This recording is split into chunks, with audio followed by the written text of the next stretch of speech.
বন্ধুরা, শুভ সন্ধ্যা। আর দেখো আমরা বাড়ির কাডল, আগে কাডল দিয়েছিল এত বড়, ঠিক এত বড় আর স্বাদ। আর অহন এমন হয়েছে সুপ হয়ে গেছে, স্বাদও কমে গেছে। আর কাঁঠালের দিন তো প্রায় শেষের পথে, ওখানে কাঁঠাল না খাইলে কেন নইব, শেষ হয়ে গেলে আবার আফসুস করুন না, এগুলোকে খাইয়া লই। আমার আবার একটা জিনিস নষ্ট করতে ভালো লাগে না। খাবি? এই মায়া একটা এক কোষ কাঁঠাল খাওয়াইতেছি না এবার সিজনে। যেমন তাই এমন তাই বাবা এক কোষ কাঁঠাল খাইতো না, বেশি একটা ভাগছে না, মরও হয়েছে না, একটা নষ্ট হয়েছে কাঁঠালের জাতটাই নষ্ট।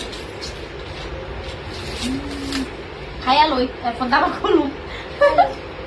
খাইলু দেখ কতটা সুন্দর সুন্দর, কিটা শুকুয়ে গেছে গা, স্বাদ ঘুমাচ্ছে। আর আমার ছেলের অবস্থা গীতা কি রে, কি গড় বাড়ি নাই, বাটি নাই, এটা কিতা লইছো তো একটা।